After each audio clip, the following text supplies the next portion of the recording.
We are in the midst of the dog days of summer. We're counting the seconds till hockey comes back. Sure, we got the IIHF World Juniors going on right now, but that's not the same. The Edmonton Oilers, we're hungry.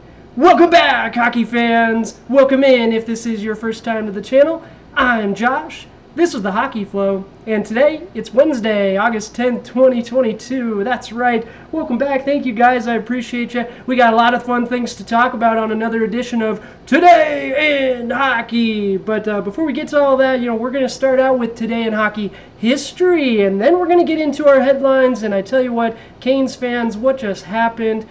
We got some tough news to break down, and then we're going to get into a fun article deep dive. Thanks to the hockey writers and the excellent Mark Scheig. We haven't checked out his stuff before, but this was a good one. He says the Edmonton Oilers need two things to become serious cup contenders.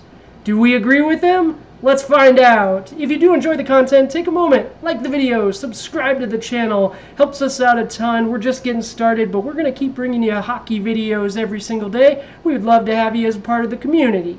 All right, today in hockey history, on this date, August 10th, in 1995, the former Quebec Nordiques announced their new identity as the Colorado Avalanche. They would go on to win the Cup that first season as the Avalanche, the 95-96 season, and as you probably know, they won the Cup this last season. All right, headlines, and here we go. We got a couple of them today, and I'll tell you what, we had some tough news I ran into right as I was about to record. I had already had the video already done, but RIP to Ben Stelter, the Oilers super fan. My goodness, it stopped me in my tracks, absolutely. That young man been through so much and inspired so many of us. He has just touched so many of us. My heart pours out for his family and man, everyone that's been impacted by that little guy. But we're gonna play La Bamba forever just for you. But all right, let's get back into it. We do have some headlines. Carolina Hurricanes fans, you guys had some tough news today as well. Max PACIORETTY reportedly tears his Achilles and will miss the first half of the season. My goodness.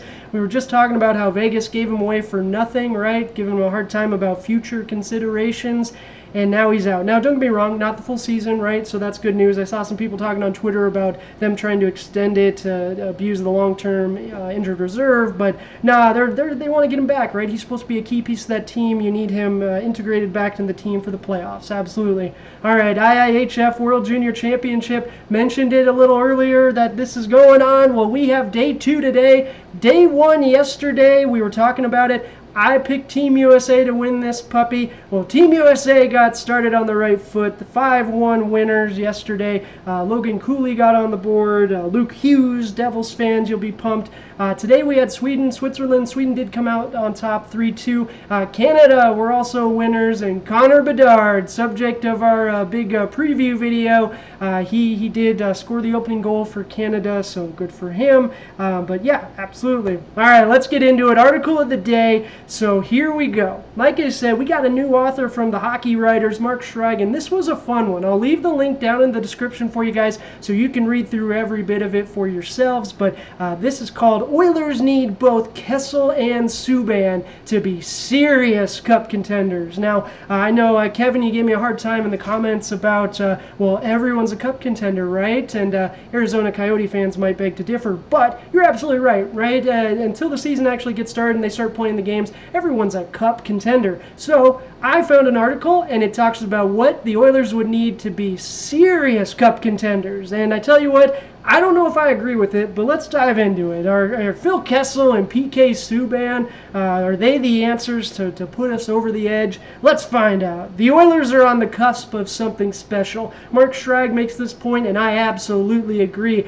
The momentum that this team has generated from that playoff run, whether it's the fan support, whether it's free agents wanting to come to the city. Right now, Edmonton is buzzing. The city is hungry for a Stanley Cup. This is going to be our season, right? All right, championship teams, though, they have that blend of superstars and depth. And that's the point that Mark Scheig does make in the article. This is something that you do see on Stanley Cup final winning teams, right? This most recent Colorado Avalanche team. How about the Lightning almost dynasty? Absolutely, you see that blend of superstars and depth. Well, the Oilers, we've got our two superstars. We got Connor McDavid and Leon Draisaitl. Depending who you talk to, might be the two best players in the entire world, right? And we also have the depth. You know, we've started to see it towards the end of last season, but then our off season, we really did a wonderful job. Feel how you may about Evander Kane. Signing him at that price point was great. We still have Nugent Hopkins locked up. We've got our young budding talent coming through the pipeline. We got a lot of things to be excited about. So absolutely, we have something special cooking. You smell that? That's something special cooking. All right, setting the scene. Both players are without a job. So with that, I digress. We're talking about Phil Kessel and PK Subban in particular. Are these the two pieces that can push us over the edge, right? So both players are without a job and both have something left? Question mark? That's my addition, because tell you what, Phil Kessel, he had a rough season last year. I get it, he was in that black hole of Arizona, but I don't know. He still got a good shot, right? But boy, I just don't know if he has anything left in the tank, and do you really want him on the team? Someone else in the comments also suggested Phil Kessel the other day and said they would convert, but I tell you what, I don't know if I want Phil at this point. But PK Subban, on the other hand, okay, right-handed defenseman, also heading towards the twilight of his career. You know, better days are behind him. Kessel 35, Subban 33. Now for the Oilers, the money is tight. What are we doing talking about signing other players? We got to lock up McLeod, right? We got to make some room to get him locked down. But if we do make some moves and clear up some cap space, then Phil Kessel and PK Subban, they might be looking at some discount deals, right? Because people want to come to Edmonton. They see what the Oilers have cooking. They want to play with Connor McDavid, with Leon Draisaitl, Darnell Nurse for a little bit even. He has his high moments too, right? As our top of the blue line there. But we got to make room. We got to move someone out. Tyson Barrie, I've been saying it since day one. Let's move this gentleman. Third line defenseman, right-handed defenseman, and he's making over $4 million. Oof, we got to move that. We got to move that. But why Kessel and Subban? Well, according to Mark Scheig, depth is important. I won't dispute that. Depth is absolutely important. You need depth for a championship-winning team. McDavid and Draisaitl are better apart. I don't know. I love watching McDavid and Draisaitl play on the same line. I know Draisaitl's listed as a centerman, but if you watch his game, he operates out of that right wing, and that's his home, and that shot is just lethal. And also his passing out of that spot is just incredible too. So I do love watching McDavid and Draisaitl play together on the same line, but throughout the entirety of a game, I understand it, breaking it up, they do elevate other players' play also. So that's an important factor, right? If you can line McDavid up line 1, Draisaitl line 2, then you throw them both together on the power play. Oh my gosh! Try to stop it. A lot of teams didn't, right? Check the stats. All right, so Kessel has 1 cups. Subban could fill a role if Barrie left. I added this because that's it. Looking at the depth chart, Tyson Barrie's listed as our third pairing right-handed defenseman. Where's PK Subban going to play? So Tyson Barrie, if his contract goes out, PK Subban could fill that role beautifully. Evan Bouchard played great on the power play towards the end of last season, but that second unit could use a nice quarterback, right? Well, Tyson Barrie's going to be that person. So again, Tyson Barrie out, PK Subban in at a lower deal. Maybe you ship Tyson Barrie out and you can bring PK Subban in and Phil Kessel in together. I don't care. At that point, bring Phil in. I'll be happy. But as long as Tyson Barrie is in that huge cap number, are just out of our books. But why Kessel and Subban to the Oilers? Why it could happen? We're not just talking about this to hear ourselves talk. There actually could be fire where there is smoke. So both would have to take team-friendly deals, and would they?